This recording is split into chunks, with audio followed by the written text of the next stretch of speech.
వివిధ గ్రామాలలో సుమారుగా 2500 ఎకరాల వరకు పంట నష్టం జరిగిందని మా దృష్టికి వచ్చింది.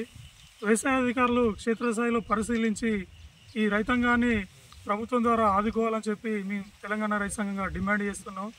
నిన్న వ్యవసాయ శాఖ మినిస్టర్ తుమ్మల నాగేశ్వరరావు గారు మాట్లాడుతూ ఎకరానికి 10,000 నష్టపరిహారం ఇస్తామని చెప్పడం జరుగుతుంది. అది ఎంతవరకు సమావేశం అని చెప్పి మేము ప్రభుత్వాన్ని తెలంగాణ రైతు సంఘం తరఫున డిమాండ్ చేయడం జరుగుతుంది.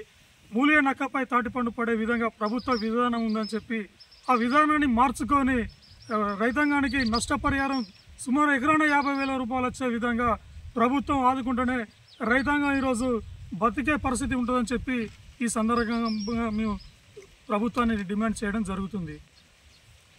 ఇల్లంతకుంట పట్టణ కేంద్రంలోనే సుమారుగా ఒక 300-400 ఎకరాలు పడ్డది. అదేవిధంగా మండలంలో పత్తి సుతం చాలా ఖరాబ్ అయింది. కాటన్ రైతులను సుతం ఆదుకోవాలి.